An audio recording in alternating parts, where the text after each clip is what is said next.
Si tu pouvais voyager à la vitesse de la lumière en ce moment même, le temps s'arrêterait complètement pour toi. Tu verrais l'univers entier se figer comme une photographie éternelle, les étoiles suspendues dans le vide, les galaxies immobiles. Et pourtant, tu ne pourrais jamais atteindre cette vitesse. Ton corps se désintégrerait bien avant. Chaque particule de ton être se transformerait en pure énergie. Et tu cesserais d'exister en tant que matière. Ce n'est pas de la science-fiction, c'est la physique, c'est la réalité la plus fondamentale de notre univers. Et elle cache des secrets qui vont bien au-delà de ce que tu imagines. 3 mystères vont se dévoiler devant toi ce soir. Premièrement, pourquoi la lumière possède-t-elle cette vitesse particulière et pas une autre?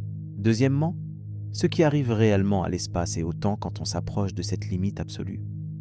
Et troisièmement, ce que Richard Feynman, l'un des plus grands physiciens de l'histoire, a compris sur cette barrière cosmique que la plupart des gens ignorent encore aujourd'hui.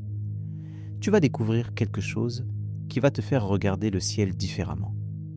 Quelque chose qui va changer ta perception du temps, de l'espace et de ta propre existence dans cet univers immense. Certaines vérités sont difficiles à accepter. Celle-ci est l'une d'entre elles. Si les mystères du cosmos te fascinent, si tu aimes explorer les frontières de la connaissance humaine, alors tu es au bon endroit. Abonne-toi à cette chaîne. Le voyage commence maintenant. Pendant des siècles, les humains ont cru que la lumière voyageait instantanément. Quand tu allumes une lampe, la pièce s'illumine immédiatement, n'est-ce pas? Du moins, c'est ce que nos sens nous disent. Les philosophes grecs débattaient déjà de cette question il y a plus de 2000 ans. Certains, comme Empédocle, soutenèrent que la lumière devait prendre un certain temps pour voyager. D'autres, comme Aristote, affirmaient qu'elle était instantanée, que voir quelque chose signifiait qu'une connexion directe existait entre l'œil et l'objet observé. Cette croyance en l'instantanéité de la lumière a persisté pendant des millénaires. Elle semblait logique. Après tout, quand on ouvre les yeux le matin, on voit immédiatement le soleil. Il n'y a pas de délai perceptible. Le monde apparaît devant nous comme s'il était toujours là, attendant d'être observé. La première vraie tentative de mesurer la vitesse de la lumière est venue de Galilée au XVIIe siècle. Son expérience était simple, mais ingénieuse. Il a placé 2 personnes sur des collines distantes, chacune équipée d'une lanterne couverte. La première personne découvrait sa lanterne, et dès que la seconde voyait la lumière, elle découvrait la sienne. Galilée espérait mesurer le temps que mettait la lumière à faire l'aller-retour. Le résultat fut décevant. La lumière semblait toujours instantanée.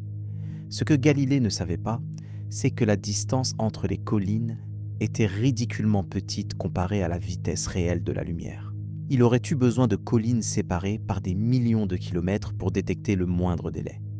C'est l'astronome danois Ole Rømer qui a fait la première mesure réussie en 1676. Il observait les lunes de Jupiter, en particulier Io, qui disparaît régulièrement derrière la planète géante. Rømer a remarqué quelque chose d'étrange. Quand la Terre était proche de Jupiter, les éclipses d'Io arrivaient au chaud plus tôt que prévu. Quand la Terre était éloignée, elles arrivaient en retard. La différence pouvait atteindre plusieurs minutes. Rømer a compris que cette différence correspondait au temps que mettait la lumière à traverser l'orbite terrestre. Sa conclusion était révolutionnaire. La lumière n'était pas instantanée, elle voyageait à une vitesse finie. Ses calculs donnaient une vitesse d'environ 220 000 km par seconde. Ce n'était pas parfaitement exact, mais c'était remarquablement proche de la vraie valeur. Pour la première fois dans l'histoire, les humains savaient que la lumière prenait du temps pour voyager. Le soleil que tu vois dans le ciel n'est pas le soleil tel qu'il est maintenant.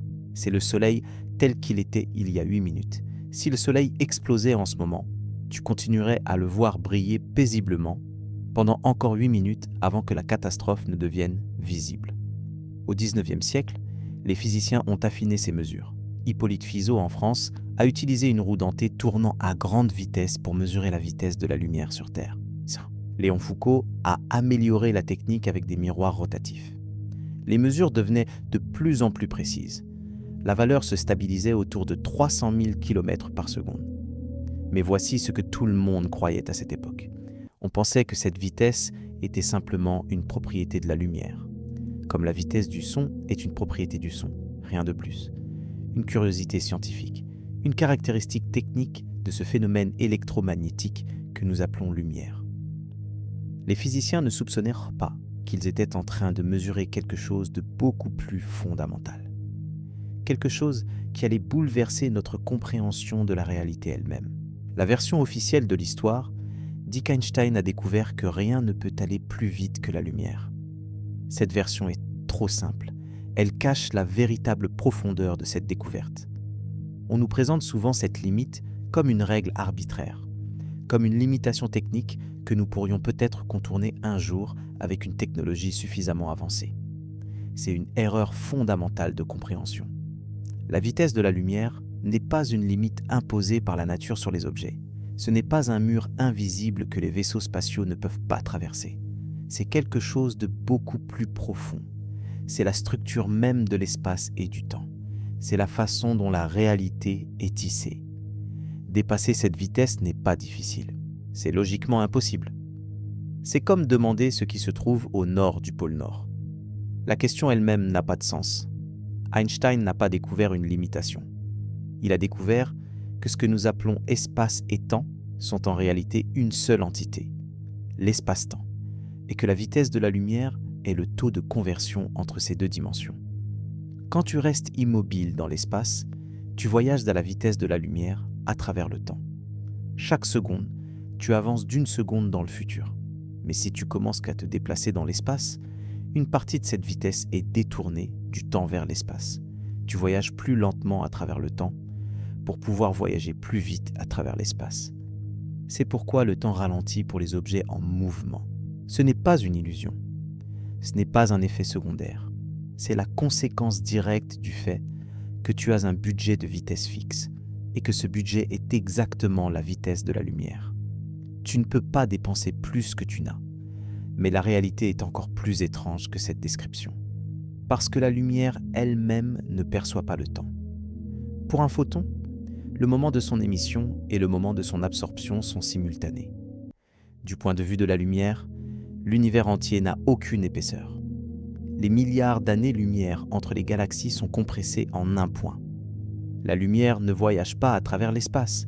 Elle existe à tous les points de son trajet simultanément. Ceci n'est pas une métaphore. C'est une conséquence mathématique de la relativité restreinte. Et c'est ici que commence la vraie descente dans l'étrange. Parce que si le temps s'arrête à la vitesse de la lumière, et si nous ne pouvons jamais atteindre cette vitesse, alors quelque chose de fondamental sépare notre existence de celle de la lumière. Nous sommes prisonniers du temps. La lumière est libre.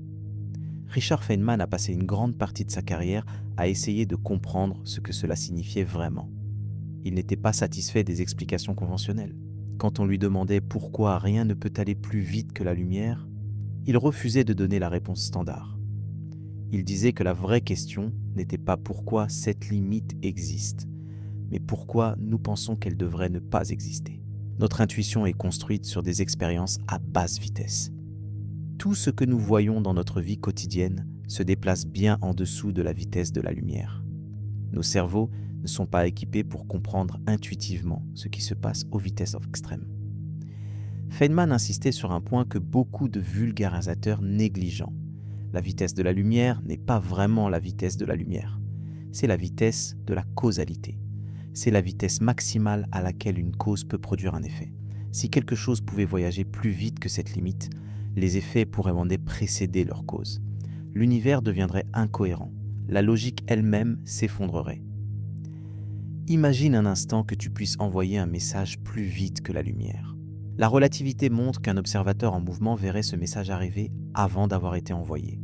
Tu pourrais recevoir une réponse avant d'avoir posé ta question. Tu pourrais empêcher quelqu'un de naître après avoir parlé à cette personne.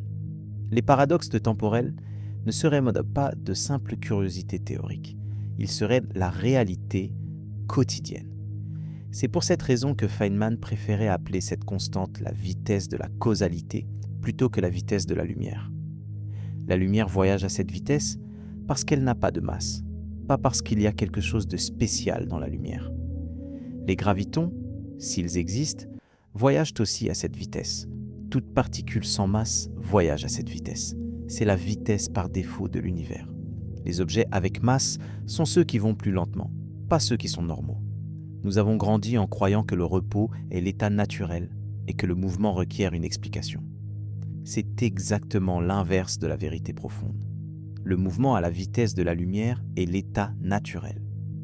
C'est l'immobilité qui requiert une explication. C'est la masse qui freine les particules, les empêche d'atteindre cette vitesse fondamentale.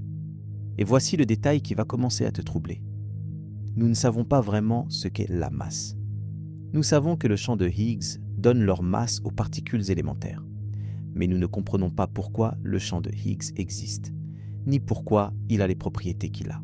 Nous avons déplacé le mystère d'un cran, mais nous ne l'avons pas résolu. La question fondamentale reste ouverte.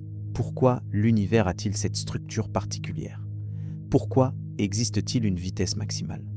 Pourquoi cette vitesse est-elle exactement de 299 792 458 mètres par seconde et pas un nombre rond, pas l'infini, pas zéro?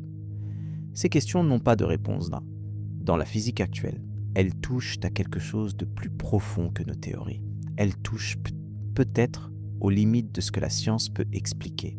Ou peut-être cachent-elles des révélations encore plus bouleversantes que tout ce que nous avons découvert jusqu'à présent. Mais la réalité est beaucoup plus obscure que cette première approche le suggère.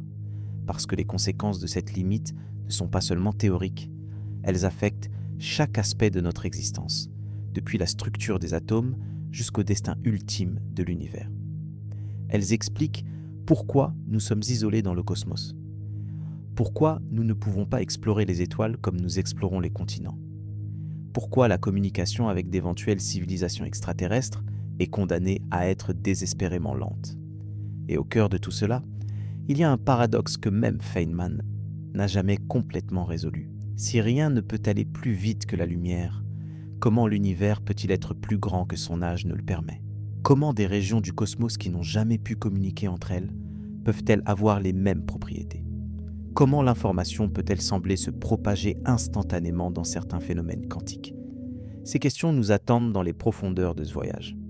Et les réponses vont te montrer que l'univers est encore plus étrange que tu ne l'imaginais. Les preuves de la dilatation temporelle ne se limitent pas aux muons cosmiques et aux satellites GPS. L'une des démonstrations les plus directes et les plus spectaculaires a été réalisée en 1971 par les physiciens Joseph Haffel et Richard Keating. Leur expérience était d'une audace remarquable pour l'époque.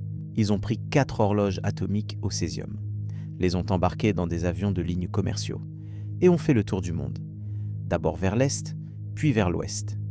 L'idée était simple dans son principe. Les horloges en mouvement devraient accumuler un retard par rapport à des horloges restées au sol, à cause de leur vitesse. Mais les horloges en altitude devraient aussi avancer par rapport aux horloges au sol, à cause de la plus faible gravité. En faisant le tour du monde dans les 2 directions, ils pouvaient séparer ces 2 effets et les mesurer indépendamment. Les résultats furent exactement conformes aux prédictions de la relativité. Les horloges ayant voyagé vers l'est, dans le sens de la rotation terrestre, avaient accumulé un retard de 59 nanosecondes. Les horloges ayant voyagé vers l'ouest avaient avancé de 273 nanosecondes. Ces valeurs correspondaient presque parfaitement aux calculs théoriques. Pour la première fois, des horloges macroscopiques avaient directement mesuré le ralentissement du temps dû au mouvement. Cette expérience a été répétée de nombreuses fois depuis, avec des horloges de plus en plus précises. À chaque fois, les résultats confirment la relativité avec une exactitude croissante. Aujourd'hui, les horloges atomiques sont si sensibles qu'elles peuvent détecter la différence de temps entre 2 points séparés verticalement de seulement quelques centimètres. Le temps s'écoule légèrement plus vite au sommet d'un escalier qu'à sa base. Cette différence est infinitésimale, mais elle est réelle et mesurable. Une autre confirmation spectaculaire vient des accélérateurs de particules. Au Fermilab près de Chicago, des pions, des particules subatomiques instables, sont accélérés à des vitesses proches de celles de la lumière.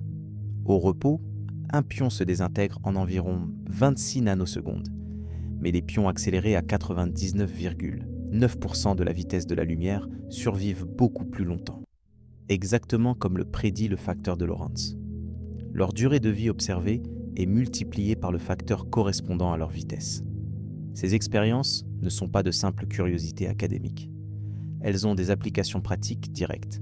Les accélérateurs de particules sont utilisés en médecine pour produire des isotopes radioactifs utilisés dans l'imagerie médicale. Ils sont utilisés en physique pour sonder la structure fondamentale de la matière. Ils sont utilisés en ingénierie pour tester les matériaux qui seront exposés aux rayons cosmiques dans l'espace. Sans une compréhension précise des effets relativistes, aucune de ces applications ne fonctionnerait correctement. Mais les accélérateurs terrestres, aussi impressionnants soient-ils, ne sont que de pâles imitations de ce que l'univers lui-même produit. La nature accélère des particules à des énergies que nous ne pouvons même pas approcher avec notre technologie. Les rayons cosmiques les plus énergétiques jamais détectés portent une énergie équivalente à celle d'une balle de tennis lancée à 100 km/h. Concentrées dans une seule particule subatomique, ces particules ultra-énergétiques sont appelées particules de Greisen-Zatsepin-Kuzmin, du nom des physiciens qui ont prédit leur existence. Elles voyagent à des vitesses si proches de celles de la lumière que la différence est presque impossible à exprimer. Si tu écrivais leur vitesse comme une fraction de la vitesse de la lumière, il faudrait plus de 20 chiffres après la virgule, avant de voir apparaître un chiffre différent de 9. À de telles vitesses, le facteur de Lorentz atteint des valeurs astronomiques, littéralement. Une particule avec cette énergie voit l'univers entier contracté dans sa direction de mouvement.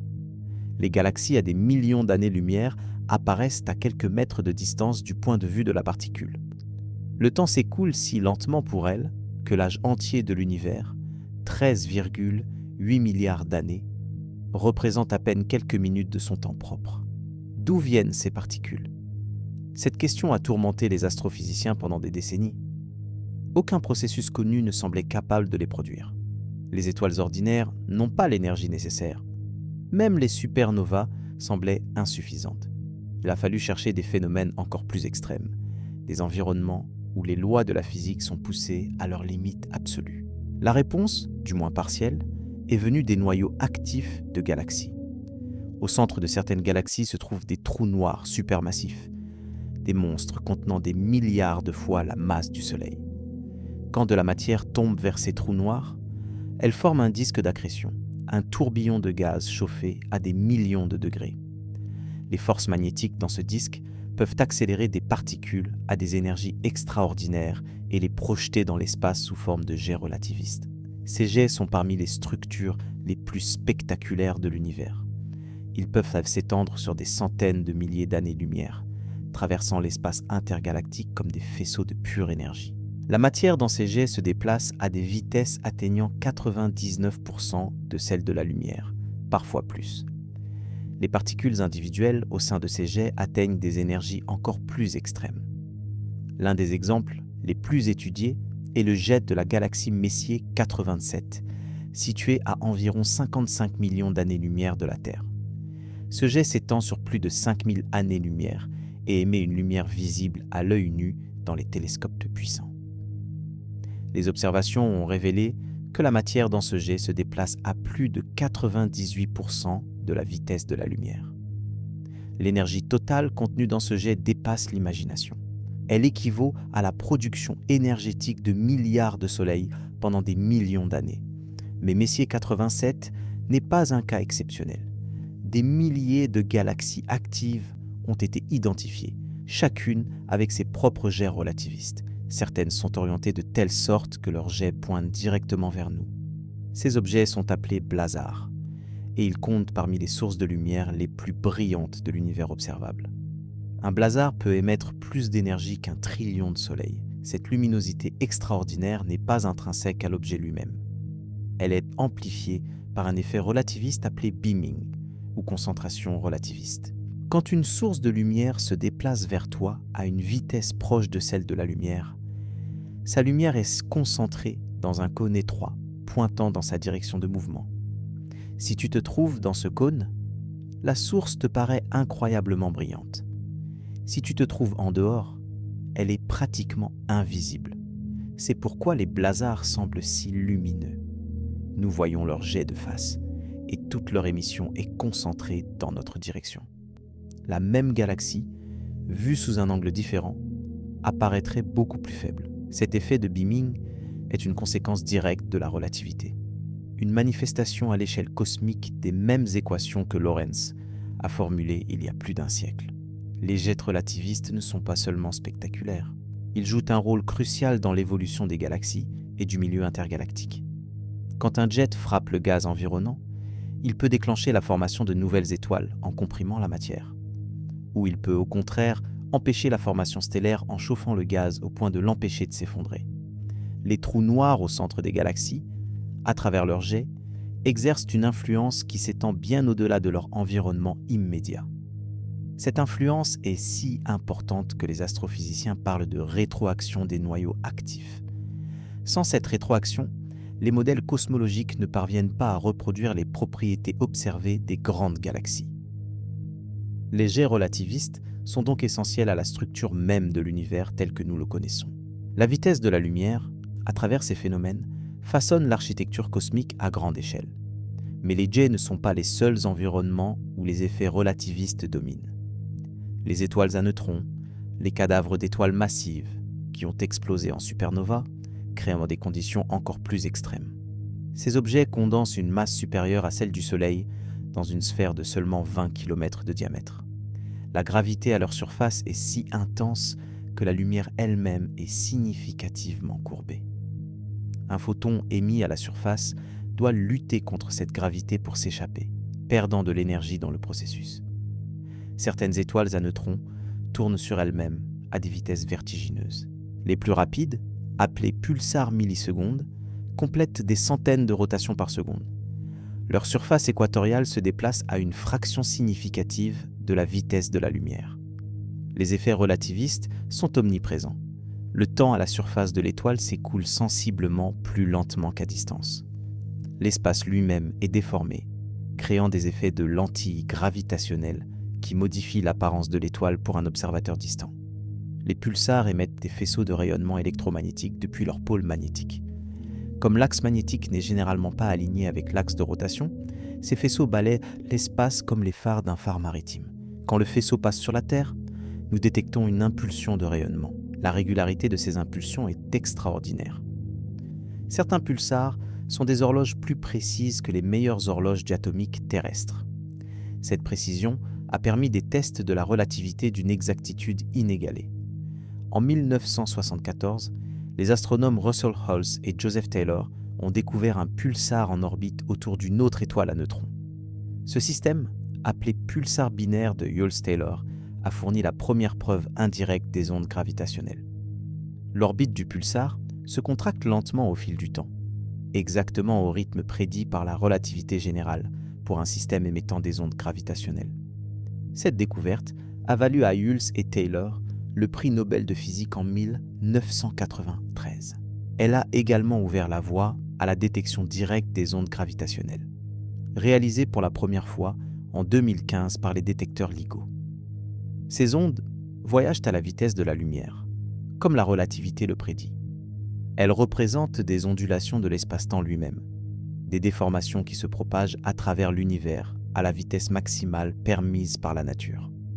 Les ondes gravitationnelles détectées par LIGO provenaient de la fusion de deux trous noirs situés à plus d'1 milliard d'années-lumière. Pendant les dernières fractions de seconde avant la fusion, ces trous noirs orbitaient l'un autour de l'autre à des vitesses atteignant 60% de celles de la lumière. L'énergie libérée, sous forme d'ondes gravitationnelles, était équivalente à 3 masses solaires, converties en pure énergie selon la formule d'Einstein. En une fraction de seconde, ce système a émis plus de puissance que toutes les étoiles de l'univers observables réunies. Cette échelle d'énergie défie l'imagination. Elle montre que les processus relativistes ne sont pas de simples curiosités théoriques. Ils sont responsables des événements les plus violents, les plus énergétiques, les plus destructeurs de l'univers. Et la vitesse de la lumière est au cœur de chacun d'entre eux, non pas comme une limite frustrante, mais comme le paramètre fondamental qui détermine l'ampleur de ces cataclysmes. Car voici une vérité que beaucoup ignorent. L'énergie et la destruction à l'échelle cosmique sont intimement liées à cette limite de vitesse. Quand un objet s'approche de la vitesse de la lumière, son énergie cinétique augmente sans limite. Cette énergie doit aller quelque part quand l'objet ralentit ou entre en collision. elle se convertit en chaleur, en rayonnement, en désintégration de la matière elle-même. Les rayons cosmiques les plus énergétiques, ceux dont nous avons parlé précédemment, portent une énergie suffisante pour endommager les cellules vivantes. Quand un de ces projectiles microscopiques frappe l'atmosphère terrestre, il déclenche une cascade de particules secondaires appelée gerbe atmosphérique. Des millions de particules sont créées à partir de l'énergie de collision, se propageant vers le sol en un cône invisible de rayonnement. Ces gerbes sont détectées par des observatoires comme l'observatoire Pierre Auger en Argentine, qui couvre une surface de 3000 km². Des milliers de détecteurs répartis sur cette surface mesurent les particules secondaires qui atteignent le sol. À partir de ces mesures, les physiciens peuvent reconstruire l'énergie et la direction de la particule primaire qui a déclenché la cascade. L'existence de ces particules ultra-énergétiques pose un problème théorique fascinant. À de telles énergies, les particules devraient interagir avec le fond diffus cosmologique, le rayonnement fossile du Big Bang. Ces interactions devraient leur faire perdre de l'énergie, les empêchant de voyager sur de grandes distances. C'est ce qu'on appelle la coupure GZK, du nom des physiciens qui l'ont prédite. Pourtant, des particules au-delà de cette coupure ont été observées. Cela signifie qu'elles doivent provenir de sources relativement proches, à moins de quelques centaines de millions d'années-lumière. Mais quelles sources dans notre voisinage cosmique sont capables de produire de telles énergies ? Le mystère reste partiellement irrésolu. Nous avons des candidats, des noyaux actifs de galaxies proches, des restes de supernovas exceptionnels, mais aucune identification définitive n'a été faite. Ce mystère illustre à quel point notre compréhension des phénomènes relativistes cosmiques reste incomplète. Nous observons des effets extraordinaires, nous mesurons des énergies stupéfiantes, mais nous ne comprenons pas toujours les mécanismes qui les produisent. L'univers cache encore des secrets que même nos meilleures théories ne peuvent épercer. La transition entre les phénomènes relativistes observés et leurs implications destructrices devient évidente quand on considère ce qui se passerait si ces processus se produisaient à proximité de la Terre.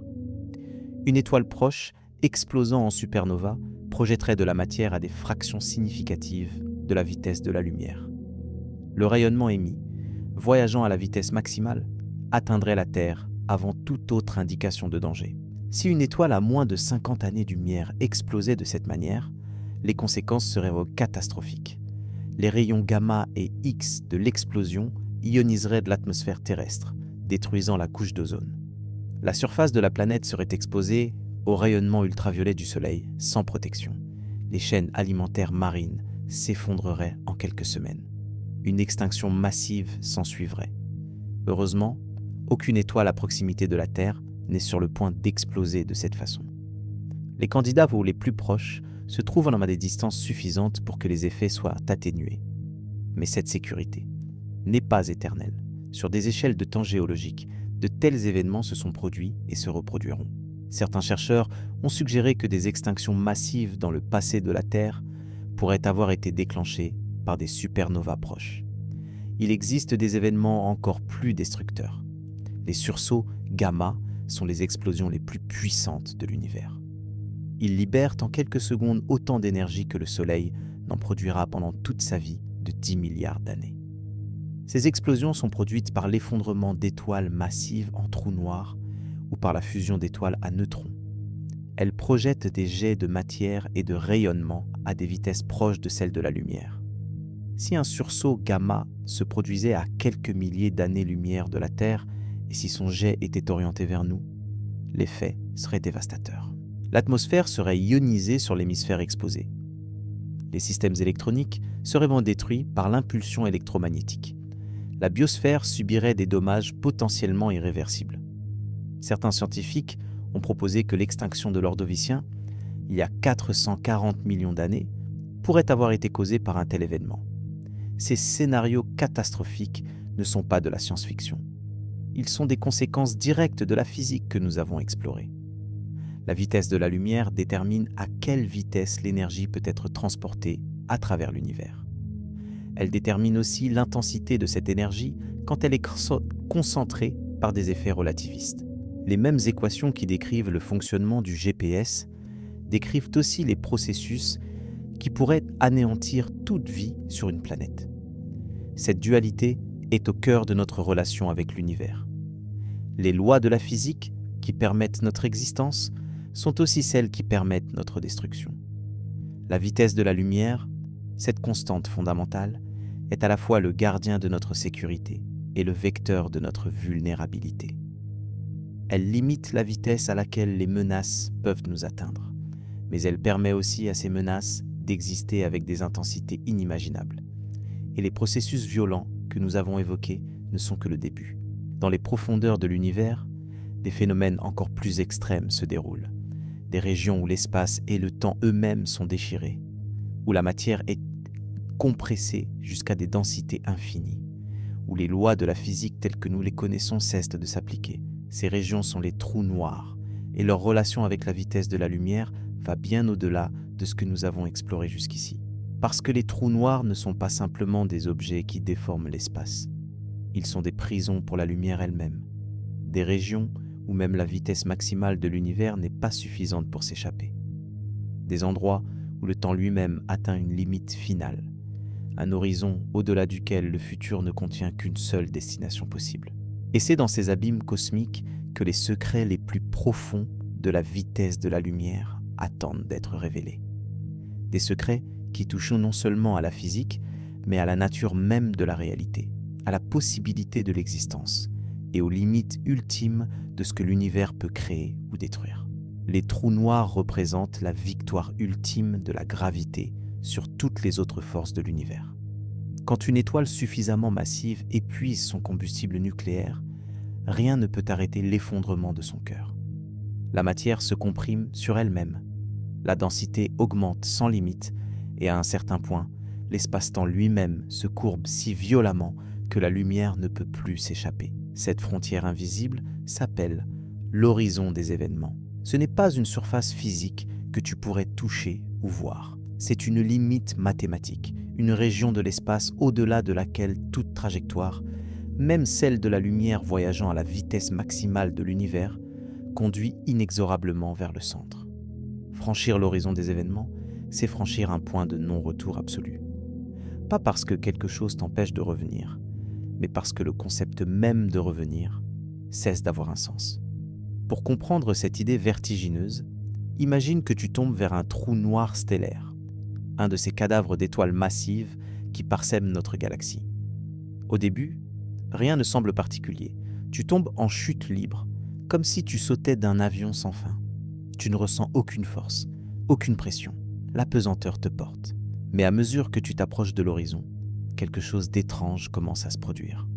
Un observateur distant, resté à distance sécuritaire du trou noir, te verrait ralentir.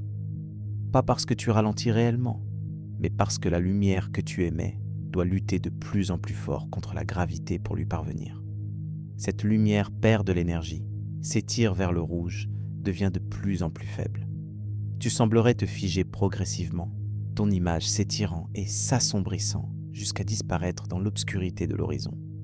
Mais de ton point de vue, rien de tel ne se produit. Tu traverses l'horizon sans même t'en apercevoir. Il n'y a pas de panneau indiquant que tu as franchi une limite fatale. L'espace autour de toi semble normal.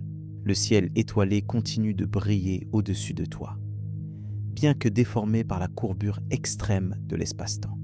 Tu continues de tomber, inconscient du fait que tu es désormais prisonnier pour l'éternité. Car voici la vérité terrifiante. Une fois l'horizon franchi, l'avenir ne contient qu'une seule destination, la singularité. Ce point central, où toute la masse du trou noir est concentrée, où la densité devient infinie, où les équations de la relativité générale elles-mêmes cessent de fonctionner. Vers cette singularité, tu seras inévitablement attiré, non pas parce qu'une force te pousse, mais parce que c'est littéralement la seule direction dans laquelle le temps peut s'écouler. C'est peut-être l'aspect le plus difficile à comprendre des trous noirs. À l'intérieur de l'horizon, le temps et l'espace échangent leur rôle d'une certaine manière. La singularité n'est pas un endroit dans l'espace que tu pourrais éviter en changeant de direction. Elle est dans ton futur, aussi inévitable que demain. Tu ne peux pas plus l'éviter que tu ne peux éviter de vieillir d'une seconde dans la prochaine seconde. Avant d'atteindre la singularité, cependant, tu subirais un sort effroyable. les forces de marée, la différence de gravité entre ta tête et tes pieds deviendrait insupportable. Près d'un trou noir stellaire de quelques masses solaires, ces forces te déchireraient en spaghettis bien avant que tu n'atteignes le centre. Les physiciens appellent ce processus la spaghettification, un terme presque comique pour un destin aussi horrible. Pour un trou noir de 10 masses solaires, l'horizon des événements a un rayon d'environ 30 km. Mais les forces de marée mortelles s'étendent bien au-delà. Tu serais étiré et déchiré à des centaines de kilomètres de distance, bien avant de voir l'horizon. Tes atomes eux-mêmes seraient arrachés les uns aux autres, puis les particules subatomiques qui les composent, jusqu'à ce qu'il ne reste plus qu'un flux de particules fondamentales spiralant vers leur destin final. Mais tous les trous noirs ne sont pas aussi mortels si rapidement. Les trous noirs supermassifs, ceux qui se tapissent au centre des galaxies, sont si grands que leurs forces de marée à l'horizon sont relativement douces. Le trou noir au centre de notre propre galaxie, Sagittaire A étoile, possède une masse d'environ 4 millions de soleils. Son horizon des événements a un rayon de 12 millions de kilomètres, presque 20 fois la distance entre la Terre et la Lune. À l'horizon d'un tel monstre, les forces de marée seraient à peine perceptibles pour un corps humain. Tu pourrais théoriquement franchir cet horizon intact, conscient, peut-être même sans réaliser immédiatement ce qui vient de se produire. Ce n'est qu'en essayant de revenir que tu découvrirais l'horrible vérité. Toutes les directions mènent vers le centre. Toutes les trajectoires, même celles de la lumière elle-même, convergent vers la singularité. Le temps qui te resterait après avoir franchi l'horizon dépendrait de la masse du trou noir. Pour Sagittaire, à étoile, tu disposerais d'environ 20 secondes de temps propre avant d'atteindre la singularité. 20 secondes pour contempler ton destin inévitable, pour regarder les étoiles se déformer autour de toi en motif impossible, pour sentir les forces de marée commencer leur œuvre de destruction à mesure que tu t'approches du centre. Ces 20 secondes seraient une éternité subjective, comparée au sort de quelqu'un tombant dans un trou noir stellaire, où le temps entre l'horizon et la singularité se mesure en millionièmes de seconde. Mais le résultat final serait le même. La destruction complète, l'annihilation de tout ce qui te constitue. Et peut-être quelque chose de plus étrange encore, quelque chose que les physiciens ne comprennent pas entièrement. Car la question de ce qui se passe vraiment à la singularité reste ouverte. Les équations de la relativité générale prédisent une densité infinie, une courbure infinie de l'espace-temps. Mais les infinis, en physique, sont généralement des signaux que quelque chose ne va pas avec la théorie. Ils indiquent que nous avons atteint les limites de notre compréhension, que de nouvelles lois doivent prendre le relais. La plupart des physiciens croient qu'une théorie de la gravité quantique, fusionnant la relativité générale et la mécanique quantique, éliminerait ces infinis. La singularité serait remplacée par quelque chose de fini, de calculable, peut-être de compréhensible. Mais nous ne possédons pas encore cette théorie. Les trous noirs gardent leurs secrets les plus profonds, enfermés derrière des horizons que nous ne pouvons ni traverser ni sonder. Ce que nous pouvons observer, en revanche, ce sont les effets des trous noirs sur leur environnement. Et ces effets sont parmi les plus violents de l'univers. Quand de la matière tombe vers un trou noir, elle ne plonge pas directement. Elle forme un disque d'accrétion, un tourbillon aplati de gaz et de poussière spiralant vers l'horizon. La friction au sein de ce disque chauffe la matière à des millions de degrés. Ce gaz incandescent émet un rayonnement intense, visible à travers tout le spectre électromagnétique. Les quasars, ces phares cosmiques visibles à des milliards d'années-lumière, sont des trous noirs supermassifs en train de dévorer activement de la matière. Le quasar le plus lumineux connu, SMSSJ, 215 étoiles 30 et un moins 60,5234, brille avec l'intensité de 680 billions de soleils. Il est alimenté par un trou noir de 34 milliards de masses solaires, l'un des plus massifs jamais découverts. Ce monstre dévore l'équivalent d'un soleil entier chaque jour. La matière qui tombe vers lui libère une énergie prodigieuse avant de franchir l'horizon. Cette énergie, convertie en lumière et en chaleur, illumine le quasar avec une intensité que rien d'autre dans l'univers ne peut égaler.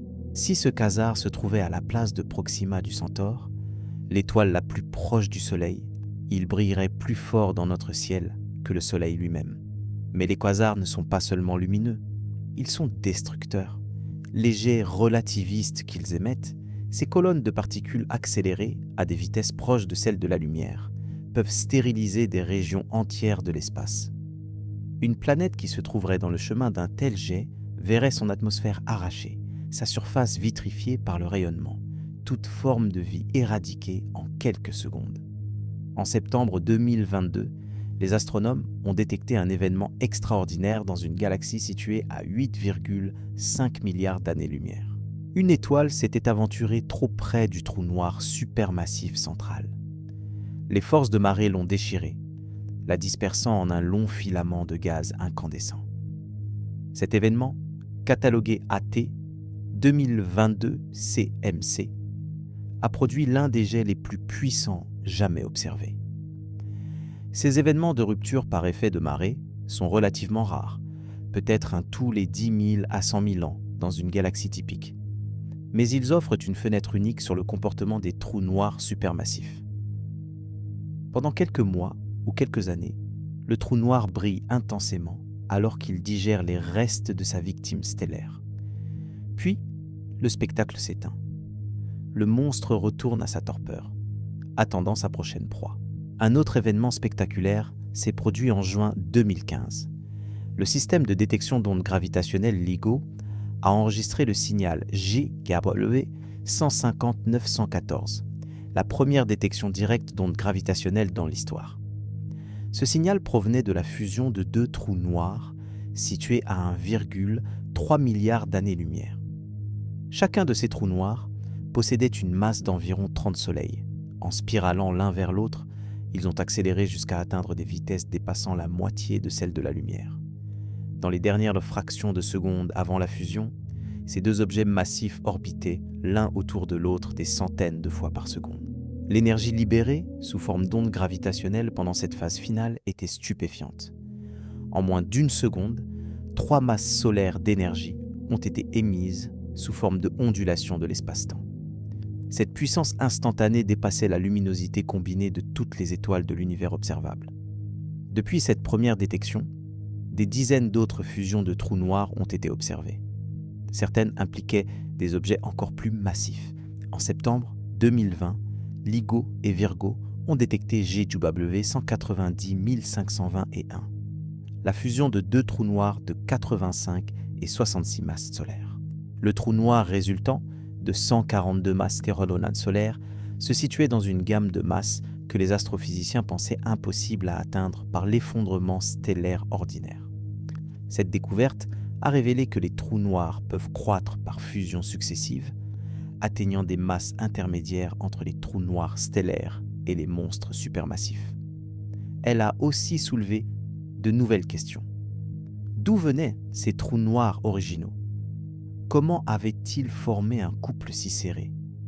L'univers cache des processus de formation de trous noirs que nous ne comprenons pas encore. Mais les trous noirs ne sont pas les seuls objets extrêmes de l'univers. Les étoiles à neutrons, ces sphères de matière ultra dense évoquées précédemment, peuvent atteindre des états encore plus violents. Certaines d'entre elles possèdent des champs magnétiques d'une intensité inimaginable. Ces objets sont appelés magnétars, et ils comptent parmi les phénomènes les plus extrêmes connus de la physique. Le champ magnétique d'un magnétar typique atteint environ 1 million de milliards de Gauss. Pour mettre ce nombre en perspective, le champ magnétique terrestre mesure environ un demi-Gauss. Un aimant de réfrigérateur produit quelques centaines de Gauss. Les appareils d'imagerie par résonance magnétique les plus puissants atteignent quelques dizaines de milliers de Gauss. Un magnétar possède un champ des billions de fois plus intense que ces machines. À de telles intensités, le champ magnétique lui-même déforme la structure de la matière. Les atomes deviennent cylindriques, étirés le long des lignes de champ. La lumière qui traverse ce champ subit des effets étranges, se polarisant et se divisant de manières impossibles dans des conditions normales. L'espace lui-même est affecté, car un champ magnétique aussi intense porte une densité d'énergie significative, courbant l'espace-temps de manière mesurable. Les magnétars sont instables. Périodiquement, leur croûte se fracture sous les tensions magnétiques, libérant des quantités colossales d'énergie. Ces événements sont appelés sursauts gamma-mou ou sursauts de magnétar. Le plus puissant jamais observé s'est produit le 27 décembre 2004, provenant du magnétar SGR 1806-20. En 0,2 de seconde, ce magnétar a libéré plus d'énergie que le Soleil n'en émet en 150 000 ans. Le flash de rayons gamma a traversé 50 000 années-lumière d'espace galactique pour atteindre la Terre. Malgré cette distance énorme, le rayonnement était suffisant pour ioniser partiellement notre haute atmosphère et perturber les communications radio à l'échelle mondiale pendant plusieurs minutes. Si ce magnétar avait été situé à seulement 10 années-lumière de la Terre, comparable à la distance des étoiles les plus proches, les conséquences auraient été catastrophiques. L'atmosphère terrestre aurait été sérieusement endommagée. La couche d'ozone aurait été partiellement détruite. Les systèmes électroniques à l'échelle planétaire auraient subi des perturbations majeures. Heureusement, aucun magnétar connu ne se trouve à une distance dangereuse de notre système solaire. Mais la violence des magnétars pâlit devant celle des sursauts. Gamma long, ces explosions cosmiques associées à la mort des étoiles les plus massives. Quand une étoile de plus de 40 masses solaires épuise son combustible, son cœur s'effondre directement en trou noir. Les couches externes de l'étoile tombent vers ce trou noir naissant, formant un disque d'accrétion compact. Des jets relativistes s'échappent des pôles, perçant les restes de l'étoile à des vitesses proches de celles de la lumière. Ces jets transportent une énergie extraordinaire. Quand ils frappent le milieu interstellaire environnant, ils produisent un flash de rayons gamma d'une intensité brève mais phénoménale. Le sursaut gamma le plus énergétique jamais détecté, GRB 221 a été observé en octobre 2022. Provenant d'une distance de 2,4 milliards d'années-lumière, il a saturé les détecteurs de plusieurs satellites et produit une perturbation ionosphérique mesurable sur Terre. L'énergie totale libérée par ce sursaut, corrigée pour la distance et le fait que les jets sont collimatés, était équivalente à la conversion de plusieurs masses solaires en pure énergie. En quelques secondes, cet événement a émis plus d'énergie que le Soleil n'en émettra pendant ses 10 milliards d'années d'existence. Et cette énergie voyageait vers nous à la vitesse de la lumière. Ce messager cosmique apportant des nouvelles d'une catastrophe survenue il y a des milliards d'années. La relation entre ces événements violents et la vitesse de la lumière est profonde. Les jets relativistes atteignent leur puissance extraordinaire précisément parce que la matière qui les compose voyage à des vitesses proches de la limite cosmique. L'énergie cinétique augmente sans limite à mesure que cette limite est approchée. Et quand cette énergie est finalement libérée, par collision avec le milieu environnant ou par d'autres processus, elle produit des émissions d'une intensité que rien d'autre ne pourrait égaler. Il existe un autre type d'événement cosmique qui défie notre compréhension. Les sursauts radio rapides sont des flashs d'ondes radio d'une durée de quelques millisecondes seulement, provenant de distances cosmologiques. Le premier a été découvert en 2007 par l'astronome Duncan Lorimer dans des données d'archives du radiotélescope de Parkes en Australie. Depuis, des milliers ont été détectés. L'origine de ces sursauts reste partiellement mystérieuse. Certains sont associés à des magnétars, comme l'a prouvé la détection en avril 2020 d'un sursaut radio rapide provenant d'un magnétar dans notre propre galaxie, SGR 1935+20 et 1. Mais tous les sursauts ne peuvent pas être expliqués de cette manière. Certains répètent de façon régulière, d'autres de façon chaotique, d'autres encore ne se produisent qu'une seule fois. L'énergie de ces sursauts est colossale. En quelques millisecondes, ils libèrent autant d'énergie que le Soleil n'en émet en plusieurs jours. Cette concentration d'énergie dans un temps si court nécessite des mécanismes d'une efficacité extraordinaire. Les champs magnétiques intenses des magnétars semblent capables de produire de telles émissions, mais les détails restent obscurs. Un sursaut radio rapide particulièrement étrange, FRB 191221, a été détecté en avril 2020 provenant de l'amas globulaire Messier 81 dans notre propre galaxie. Cet amas est vieux de 13 milliards d'années et ne contient que des étoiles anciennes. Qu'est-ce qui pourrait produire un sursaut radio rapide dans un environnement aussi âgé et calme ? La question reste ouverte. les collisions entre étoiles à neutrons produisent par des événements encore plus spectaculaires. En août 2017, les détecteurs d'ondes gravitationnelles ont enregistré GW 170 817, le premier signal provenant de la fusion de deux étoiles à neutrons. Contrairement aux fusions de trous noirs, cet événement a produit un signal électromagnétique, une kilonova, visible par les télescopes optiques et infrarouges. Cette observation a confirmé une théorie vieille de plusieurs décennies. Les éléments les plus lourds du tableau périodique, l'or, le platine, l'uranium, ne sont pas produits dans les étoiles ordinaires. Ils sont forgés dans le cataclysme de la fusion d'étoiles à neutrons, quand la matière neutronique est éjectée et bombardée de neutrons supplémentaires. La kilonova de 2017 a produit environ 10 000 masses terrestres d'éléments lourds dispersés dans l'espace à des dizaines de milliers de kilomètres par seconde. Ces éléments, au fil des milliards d'années, se mélangent aux gaz interstellaires et sont incorporés dans les nouvelles générations d'étoiles et de planètes. L'or dans les bijoux que tu portes, le platine dans les catalyseurs automobiles, l'uranium qui alimente les centrales nucléaires, tout cela provient de collisions d'étoiles à neutrons, survenues il y a des milliards d'années, avant même la formation du Soleil.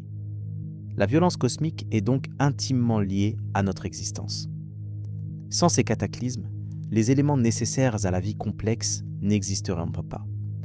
Nous sommes faits de débris d'explosions, d'éjectats de collisions, de matières forgées dans les événements les plus destructeurs de l'univers.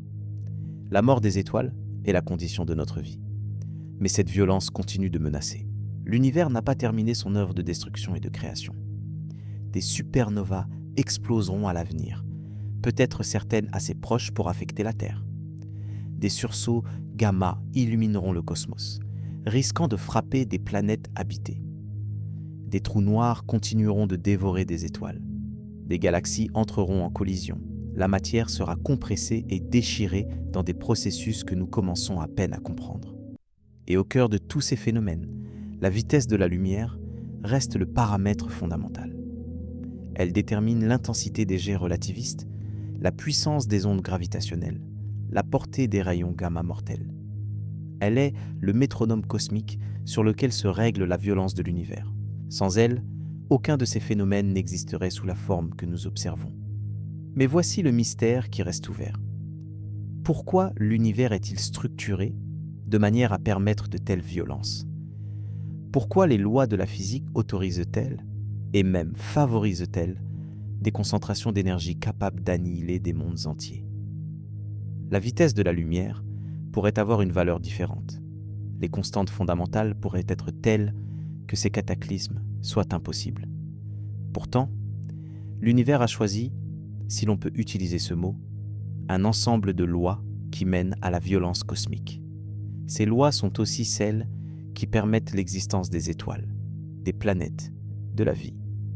La destruction et la création sont les deux faces d'une même pièce. Comprendre pourquoi il en est ainsi reste l'un des défis les plus profonds de la physique et de la philosophie. La réponse, si elle existe, se cache peut-être dans les profondeurs de la mécanique quantique, dans les dimensions supplémentaires de la théorie des cordes, ou dans des concepts que nous n'avons pas encore imaginés. Ce qui est certain, c'est que la vitesse de la lumière est la clé de cette énigme. Elle relie le très petit au très grand, le paisible au violent, le familier à l'inconcevable. Et ces secrets sont loin d'être tous révélés. Tout ce que nous avons exploré jusqu'ici, les distorsions du temps, les cataclysmes cosmiques, les abîmes des trous noirs, tout cela soulève une question que nous ne pouvons plus éviter. Que signifie tout cela pour nous ? Pour l'humanité ? Pour notre place dans cet univers immense et violent ?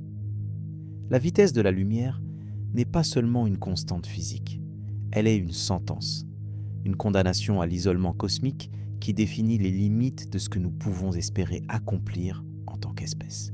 Commence par considérer les distances.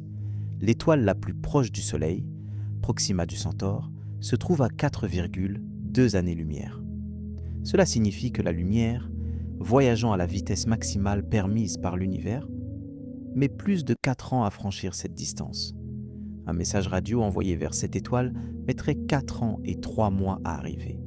La réponse, si quelqu'un là-bas pouvait la recevoir et la renvoyer, mettrait encore 4 ans et 3 mois à nous parvenir. Une simple conversation avec notre voisin stellaire le plus proche prendrait près d'une décennie pour un seul échange.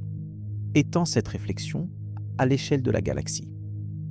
La Voie lactée mesure environ 100 000 années-lumière de diamètre. Un message envoyé d'un bout à l'autre de notre galaxie mettrait 100 000 ans à arriver. Les civilisations humaines connues les plus anciennes ont à peine 10 000 ans. La grande pyramide de Gizeh a été construite il y a moins de 5 000 ans. Si nous avions envoyé un message vers l'autre bout de la galaxie, au moment où nos ancêtres développèrent l'agriculture, ce message n'aurait parcouru que 10% du chemin. Et notre galaxie n'est qu'une parmi des centaines de milliards. La galaxie d'Andromède, notre voisine majeure la plus proche, se trouve à 2,5 millions d'années-lumière. Les quasars les plus lointains que nous observons brillent à des milliards d'années-lumière. L'univers observable s'étend sur environ 93 milliards d'années-lumière de diamètre. Ces distances ne sont pas seulement grandes, elles sont insurmontables avec les lois de la physique telles que nous les connaissons. Cette réalité a des implications profondes pour la question de la vie extraterrestre. Si d'autres civilisations intelligentes existent dans l'univers, et les probabilités suggèrent qu'elles devraient exister compte tenu du nombre astronomique de planètes potentiellement habitables, alors la vitesse de la lumière les condamne au même isolement que nous. Elles pourraient être là, quelque part, se posant les mêmes questions que nous, regardant les étoiles avec le même mélange d'émerveillement et de frustration. Le physicien Enrico Fermi a formulé cette situation en une question célèbre lors d'un déjeuner en 1950. Si l'univers est si vaste et si vieux, si les conditions pour la vie semblent relativement communes, alors où sont les autres ? Pourquoi n'avons-nous détecté aucun signal, aucune preuve, aucune visite ? Cette question est connue sous le nom de paradoxe de Fermi, et la vitesse de la lumière est au cœur de nombreuses tentatives de réponse. Une possibilité est que les civilisations intelligentes sont effectivement rares, bien plus rares que nos estimations optimistes ne le suggèrent. Peut-être que la vie complexe est un accident extraordinaire. Peut-être que l'intelligence est une impasse évolutive. Peut-être que les civilisations technologiques s'autodétruisent avant de pouvoir coloniser les étoiles. Cette hypothèse est parfois appelée le grand filtre. Quelque chose, quelque part dans le développement de la vie, bloque presque toutes les lignées avant qu'elles n'atteignent notre stade. Mais une autre possibilité est directement liée à la vitesse de la lumière. Peut-être que les civilisations existent, peut-être qu'elles sont nombreuses, mais elles ne peuvent tout simplement pas nous atteindre.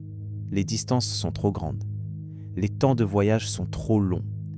Même une civilisation ayant des millions d'années d'avance technologique sur nous serait confrontée aux mêmes limites fondamentales. Elle pourrait construire des vaisseaux plus efficaces, des systèmes de propulsion plus puissants, mais elle ne pourrait pas dépasser la vitesse de la lumière. Imagine une civilisation ayant maîtrisé le voyage à 99% de la vitesse de la lumière. Un exploit technologique extraordinaire, bien au-delà de tout ce que nous pouvons imaginer réaliser dans les prochains siècles. Cette civilisation décide de coloniser la galaxie. Ces vaisseaux partent dans toutes les directions, s'installant sur de nouvelles planètes, fondant de nouvelles colonies. Même à cette vitesse incroyable, combien de temps faudrait-il pour coloniser toute la Voie lactée ? Les calculs suggèrent qu'une telle entreprise prendrait entre 1 et 10 millions d'années, selon les hypothèses sur le temps nécessaire pour établir chaque nouvelle colonie et lancer la vague suivante.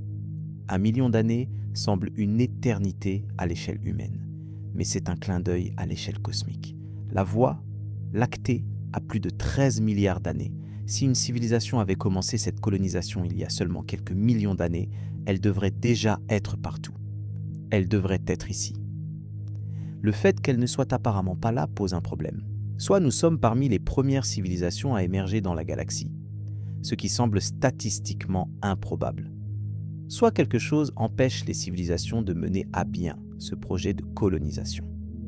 Ce quelque chose pourrait être la difficulté technique, le manque de motivation, l'autodestruction, ou peut-être quelque chose que nous ne comprenons pas encore. Certains penseurs ont proposé que les civilisations avancées pourraient simplement ne pas vouloir coloniser l'espace physique. Pourquoi risquer des voyages interstellaires périlleux quand on peut créer des univers virtuels infiniment plus confortables? Pourquoi s'encombrer de corps biologiques fragiles quand on peut télécharger sa conscience dans des substrats artificiels? Cette hypothèse suggère que les civilisations avancées se replient vers l'intérieur plutôt que de s'étendre vers l'extérieur. D'autres ont proposé l'hypothèse du zoo cosmique. Les civilisations avancées existent et nous observent, mais elles choisissent de ne pas intervenir. Nous serions comme des animaux dans une réserve naturelle, étudiés par des gardiens invisibles qui prennent soin de ne pas perturber notre développement naturel. Cette hypothèse est impossible à réfuter, ce qui la rend problématique d'un point de vue scientifique, mais elle reste une possibilité logique. Une autre possibilité encore plus troublante est que nous vivons dans un univers exceptionnellement jeune. L'univers a 13,8 milliards d'années, mais les conditions favorables à la vie complexe n'existent peut-être que depuis quelques milliards d'années.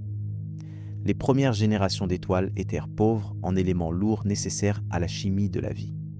Il a fallu plusieurs générations stellaires, plusieurs cycles de supernovas dispersant leurs entrailles enrichies dans l'espace, avant que des planètes rocheuses comme la Terre puissent se former. Si la vie intelligente nécessite environ 4 milliards d'années pour évoluer, comme cela a été le cas sur Terre, alors les premières civilisations de la galaxie ne pourraient avoir émergé qu'il y a quelques centaines de millions d'années au plus tôt.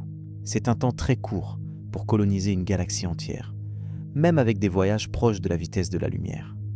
Nous pourrions être parmi les premiers éclaireurs, les premiers à ouvrir les yeux sur l'immensité cosmique. Cette possibilité est à la fois exaltante et terrifiante.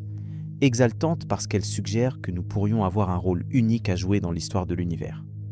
Terrifiante parce qu'elle signifie qu'il n'y a personne pour nous guider, personne qui a résolu les problèmes auxquels nous faisons face, personne pour nous sauver de nos propres erreurs. Mais quelle que soit la réponse au paradoxe de Fermi, une vérité demeure. La vitesse de la lumière nous isole. Même si des milliers de civilisations peuplaient la galaxie, nous ne pourrions communiquer avec elles qu'au rythme désespérément lent des signaux électromagnétiques. Une conversation avec une civilisation à 1000 années-lumière prendrait 2000 ans pour un seul échange. Les civilisations humaines naissent et meurent en quelques siècles. Nous n'avons pas la patience cosmique nécessaire pour de tels dialogues. Cette isolation a des implications philosophiques profondes. Elle signifie que chaque civilisation dans l'univers est fondamentalement seule. Pas parce qu'il n'y a personne d'autre, mais parce que les autres sont inaccessibles. L'univers pourrait grouiller de vie, rempli de culture et de pensées et de rêves, et nous ne le saurions jamais. Nous sommes des îles de conscience dans un océan de silence. Certains philosophes ont vu dans cette isolation une forme de liberté. Si personne ne nous observe, si aucun jugement cosmique ne pèse sur nos actions, alors nous sommes véritablement libres de définir notre propre sens, notre propre valeur, notre propre destin.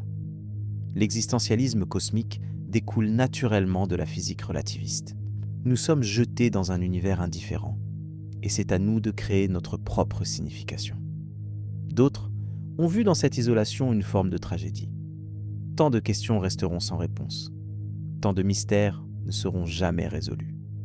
Nous mourrons sans savoir si d'autres ont contemplé les mêmes étoiles avec le même émerveillement. Notre curiosité est infinie, mais notre capacité à la satisfaire est cruellement limitée par cette constante fondamentale qui régit l'univers. La question de notre signification dans l'univers est rendue encore plus vertigineuse quand on considère l'échelle temporelle. L'univers a 13,8 milliards d'années. L'humanité moderne existe depuis peut-être 300 000 ans. La civilisation technologique a à peine un siècle. Si tu comprimais l'histoire de l'univers en une seule année, l'humanité entière apparaîtrait dans les dernières secondes du 31 décembre. Nous sommes des nouveau-nés cosmiques, à peine conscients de l'univers dans lequel nous sommes nés. Notre compréhension de la physique, aussi impressionnante soit-elle, ne date que de quelques siècles. Notre maîtrise technologique est primitive, comparée à ce que des millions d'années de développement pourraient produire. Nous regardons les étoiles avec des yeux à peine ouverts, essayant de comprendre un cosmos qui dépasse infiniment notre expérience. Mais l'échelle temporelle fonctionne aussi dans l'autre direction. L'univers continuera d'exister longtemps après notre disparition. Les étoiles brilleront pendant des billions d'années encore.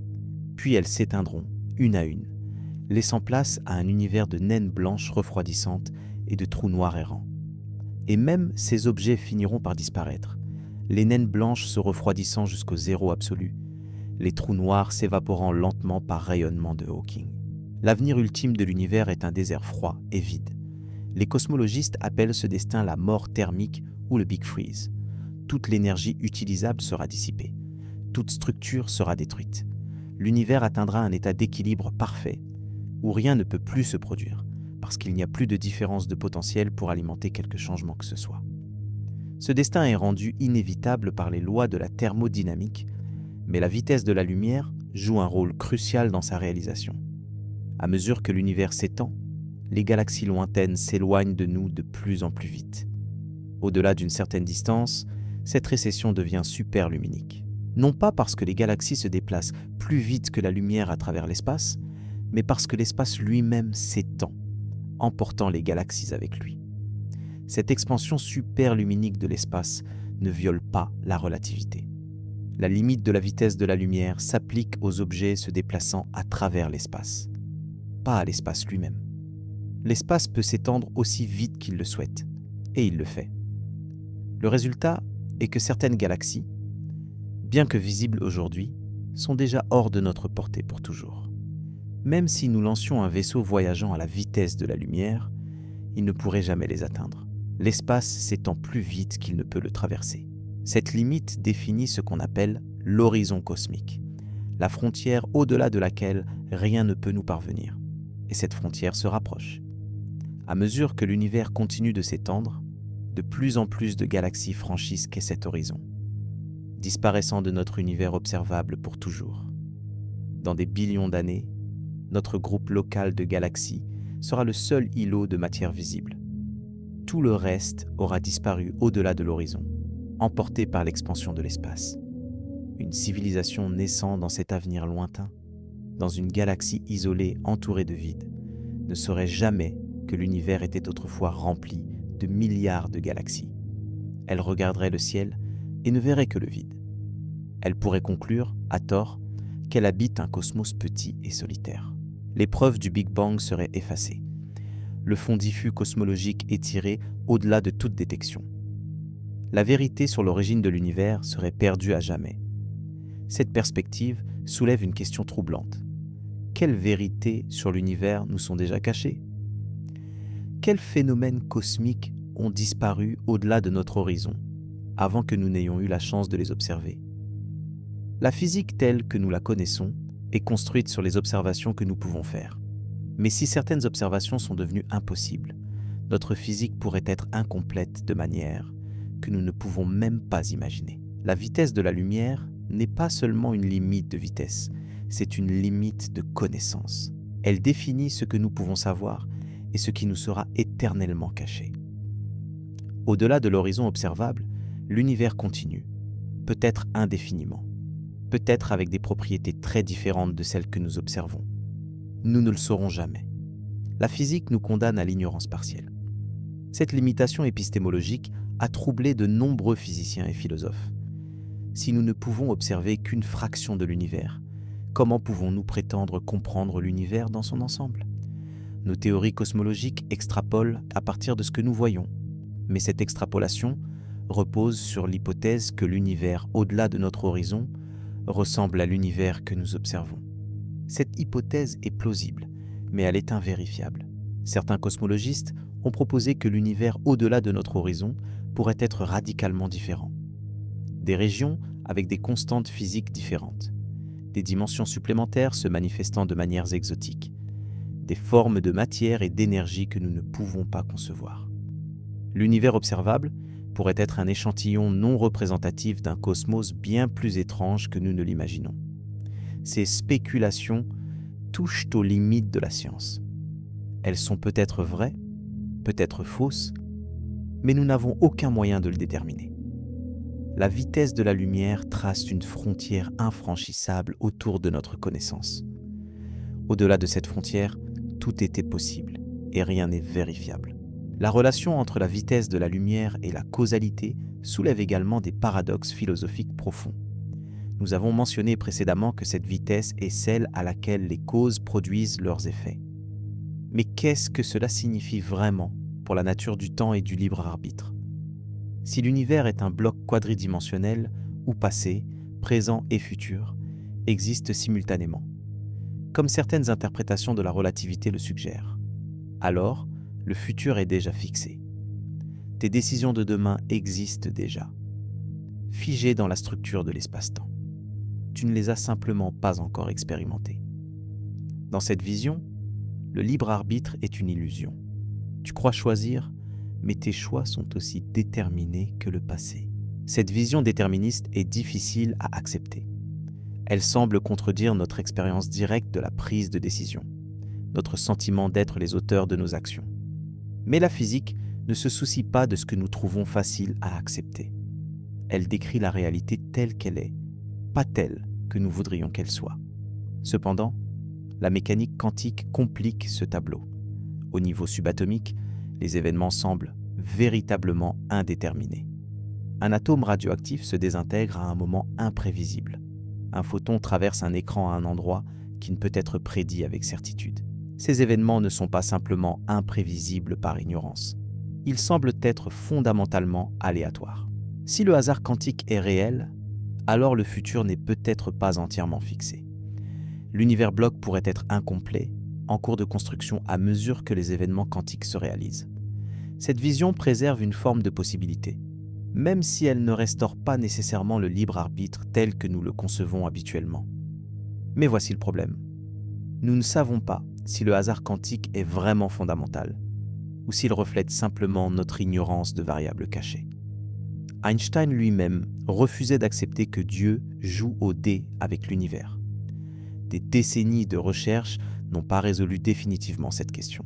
L'indétermination quantique pourrait être réelle, ou elle pourrait être l'ombre d'une structure plus profonde que nous n'avons pas encore découverte. La vitesse de la lumière est au cœur de ces débats. Elle définit les cônes de lumière, les régions de l'espace-temps qui peuvent influencer un événement donné. Tout ce qui est en dehors du cône de lumière passé d'un événement ne peut pas l'avoir causé. Tout ce qui est en dehors du cône de lumière futur ne peut pas être affecté par lui. Ces cônes structurent la causalité, définissant ce qui peut influencer quoi. Si des signaux pouvaient voyager plus vite que la lumière, les cônes de lumière perdraient leur signification.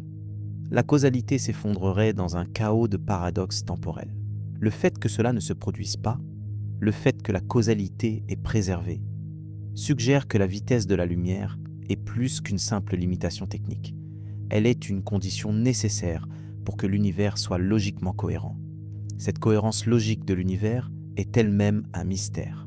Pourquoi l'univers est-il compréhensible? Pourquoi les lois de la physique sont-elles exprimables par des mathématiques? Pourquoi ces lois sont-elles les mêmes partout et à tout moment dans l'univers observable? Ces questions n'ont pas de réponse définitive dans la physique actuelle. Le principe anthropique offre une tentative d'explication. Nous observons un univers cohérent et compréhensible parce que seul un tel univers peut produire des observateurs capables de le comprendre. Un univers chaotique où les lois changeraient arbitrairement ne permettrait pas l'émergence de structures complexes comme les galaxies, les étoiles, les planètes, la vie. Nous existons parce que les conditions sont réunies pour notre existence. Nous observons ces conditions parce que nous ne pourrions pas observer autre chose. Ce raisonnement est circulaire de manière troublante. Il n'explique pas pourquoi l'univers a les propriétés qu'il a. Il explique seulement pourquoi nous observons ces propriétés particulières. La question de pourquoi l'univers existe du tout, et pourquoi il existe sous cette forme plutôt qu'une autre, reste sans réponse. Certains physiciens ont proposé l'hypothèse du multivers pour résoudre ce mystère.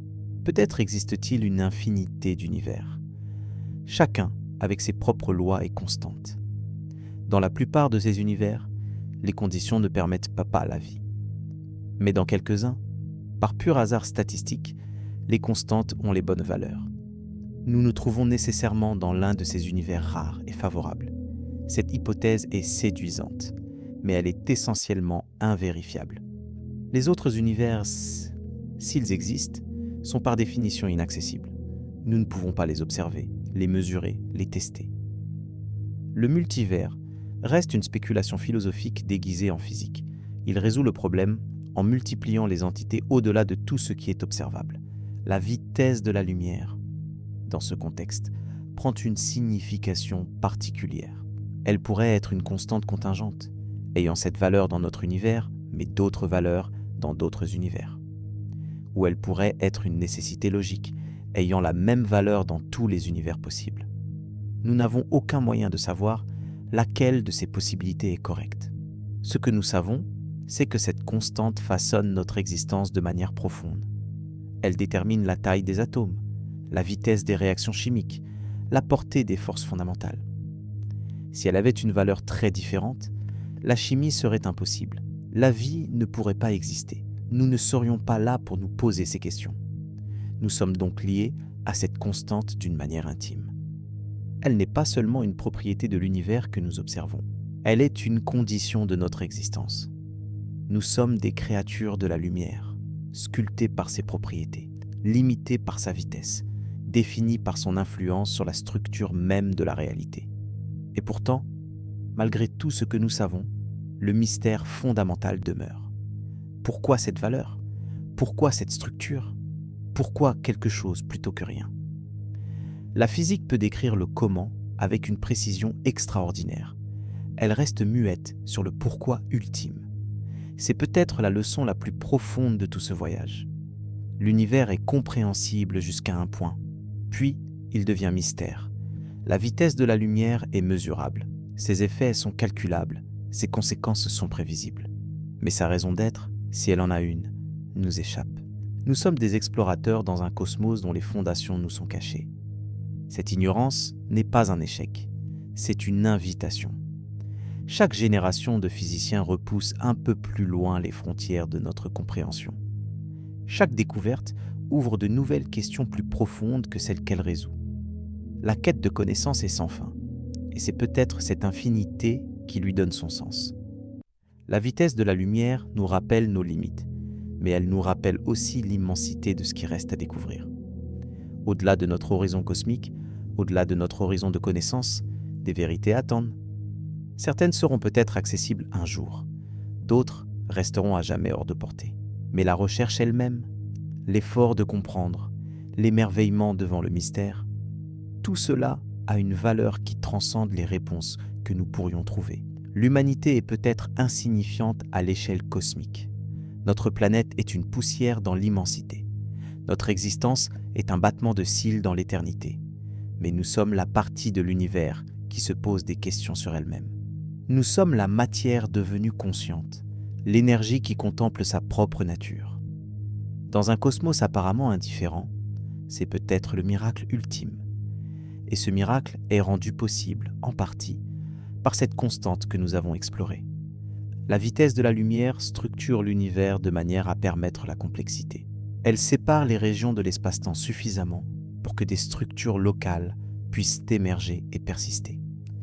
Elle relie le passé au futur de manière ordonnée, permettant la causalité, la mémoire, l'évolution. Sans elle, l'univers serait un chaos informe où rien ne pourrait exister durablement. Nous vivons dans un univers étrangement hospitalier, malgré sa violence et son indifférence apparente. Cette hospitalité n'est pas un accident. Elle est inscrite dans les lois fondamentales, dans les constantes qui régissent tout. Et parmi ces constantes, la vitesse de la lumière occupe une place centrale, tissant l'espace et le temps en une toile sur laquelle la vie peut se déployer. Mais le mystère reste entier, les questions ultimes demeurent ouvertes, et c'est peut-être ainsi que cela doit être. Un univers sans mystère serait un univers sans possibilité de découverte. Un cosmos entièrement compris serait un cosmos épuisé. La limite de notre connaissance n'est pas une prison. C'est un horizon qui recule à mesure que nous avançons, promettant toujours de nouvelles merveilles au-delà. La vitesse de la lumière est à la fois notre chaîne et notre étoile guide. Elle nous limite et nous définit. Elle nous enferme et nous libère. Comprendre cette dualité, accepter cette tension, c'est peut-être le premier pas vers une sagesse véritablement cosmique. Une sagesse qui embrasse l'incertitude, qui célèbre le mystère, qui trouve du sens dans la quête elle-même plutôt que dans ses résultats. Nous arrivons maintenant au terme de ce voyage à travers les mystères de la vitesse de la lumière. Un voyage qui nous a mené des premières tentatives de Galilée pour la mesurer jusqu'aux confins les plus violents de l'univers. Un voyage qui a traversé le temps lui-même, explorant comment cette constante fondamentale déforme notre perception de la durée et de l'espace.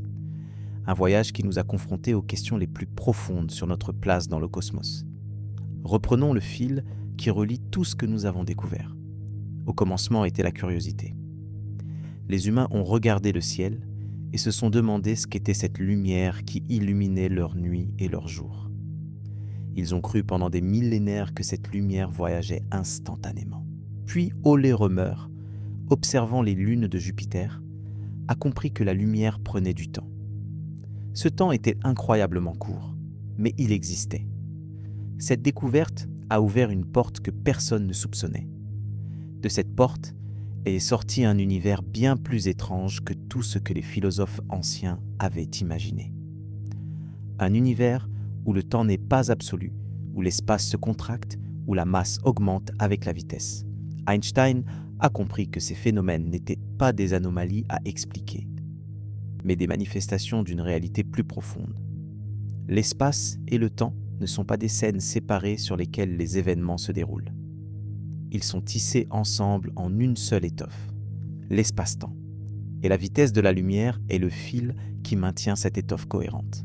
Feynman a approfondi cette compréhension en insistant sur le fait que cette vitesse n'est pas vraiment celle de la lumière. C'est la vitesse de la causalité. C'est le rythme auquel l'univers peut transmettre de l'influence d'un point à un autre. La lumière voyage à cette vitesse parce qu'elle n'a pas de masse pour la ralentir. Mais même si la lumière n'existait pas, cette vitesse existerait encore, inscrite dans la structure même de la réalité. Cette structure a des conséquences qui dépassent de loin la physique théorique. Nous les vivons chaque jour sans le savoir. Le GPS dans ton téléphone corrige les effets relativistes. Les accélérateurs de particules confirment que la masse augmente avec la vitesse. Les muons cosmiques traversent l'atmosphère grâce à la dilatation du temps. Ces phénomènes ne sont pas des abstractions. Ils sont la réalité quotidienne d'un univers relativiste. Mais les manifestations les plus spectaculaires de cette physique se trouvent dans les environnements extrêmes du cosmos. Les jets relativistes des quasars projettent de la matière à des vitesses proches de la limite cosmique, illuminant des régions de l'espace sur des milliers d'années-lumière. Les pulsars tournent des centaines de fois par seconde, leur surface se déplaçant à des fractions significatives de la vitesse de la lumière. Les trous noirs déforment l'espace-temps si violemment que même la lumière ne peut s'échapper de leur emprise. Ces phénomènes ne sont pas de simples curiosités astronomiques. Ils façonnent l'univers tel que nous le connaissons. Les jets relativistes influencent l'évolution des galaxies. Les supernovas dispersent les éléments lourds nécessaires à la vie. Les fusions d'étoiles à neutrons forgent l'or et le platine que nous trouvons sur Terre.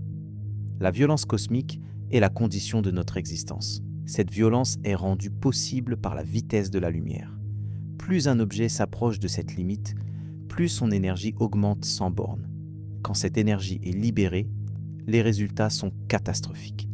Les sursauts gamma libèrent en quelques secondes l'énergie d'une étoile entière sur des milliards d'années. Les rayons cosmiques les plus énergétiques portent la puissance d'une balle de tennis lancée à grande vitesse dans une seule particule subatomique. L'univers et sa paroi est capable de violences inimaginables, et la vitesse de la lumière est le paramètre qui détermine leur intensité. Mais cette même constante qui permet la destruction est aussi celle qui permet la création. Elle structure l'espace-temps de manière à permettre l'existence de structures stables. Elle sépare les régions causales, permettant à la complexité d'émerger localement sans être immédiatement détruite par des influences lointaines. Elle tisse le temps au passé de manière ordonnée, permettant la mémoire, l'évolution, la conscience. La vitesse de la lumière est donc à la fois créatrice et destructrice. Elle est le feu qui forge les éléments et le feu qui peut tout consumer. Elle est la limite qui nous protège et la limite qui nous emprisonne. Cette dualité est au cœur de notre relation avec l'univers. Cette relation est marquée par l'isolement. Les distances cosmiques, mesurées en années-lumière, sont des gouffres que nous ne pouvons traverser qu'avec une lenteur désespérante. L'étoile la plus proche est à plus de 4 ans de voyage pour un rayon de lumière. La galaxie la plus proche est à plus de 2 millions d'années. L'univers observable s'étend sur des milliards d'années-lumière dans toutes les directions. Ces distances ne sont pas seulement grandes, elles sont insurmontables dans un sens profond. Même avec une technologie infiniment avancée, nous ne pourrions pas dépasser la vitesse de la lumière. Nous pourrions nous en approcher, réduisant le temps subjectif du voyage grâce à la dilatation temporelle. Mais le temps objectif, le temps sur Terre, continuerait de s'écouler normalement. Un voyage vers une étoile lointaine pourrait durer quelques années pour le voyageur, mais des millénaires sur Terre. Cette asymétrie temporelle crée une forme d'exil irréversible. Un voyageur interstellaire qui reviendrait sur Terre trouverait un monde transformé au-delà de toute reconnaissance. Ses amis, sa famille, sa civilisation, tout aurait disparu dans le passé. Le voyage dans l'espace est aussi un voyage dans le temps. Un voyage à sens unique vers un futur où rien de familier ne subsiste. Le paradoxe de Fermi prend tout son sens dans ce contexte. Si d'autres civilisations existent, elles font face aux mêmes limitations. Elles sont isolées par les mêmes distances, condamnées au même silence cosmique. La galaxie pourrait être peuplée de milliers de civilisations, toutes regardant le ciel avec la même question muette. Où sont les autres ? La réponse pourrait être partout et nulle part à la fois. Partout dans l'espace, nulle part à portée de communication. Cette solitude cosmique n'est pas une condamnation.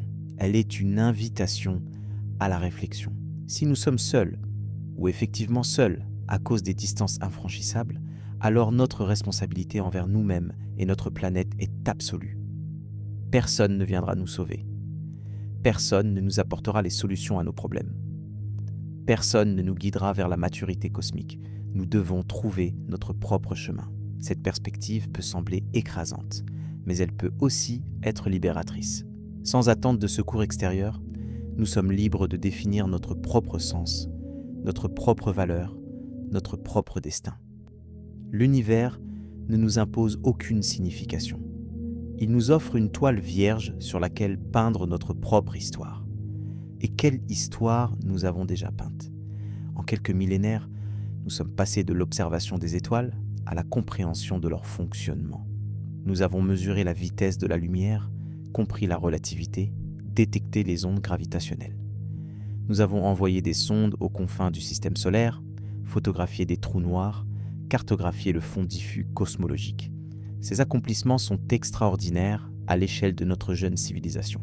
Ils témoignent d'une curiosité insatiable, d'une capacité d'abstraction remarquable, d'une détermination à comprendre qui transcende les générations.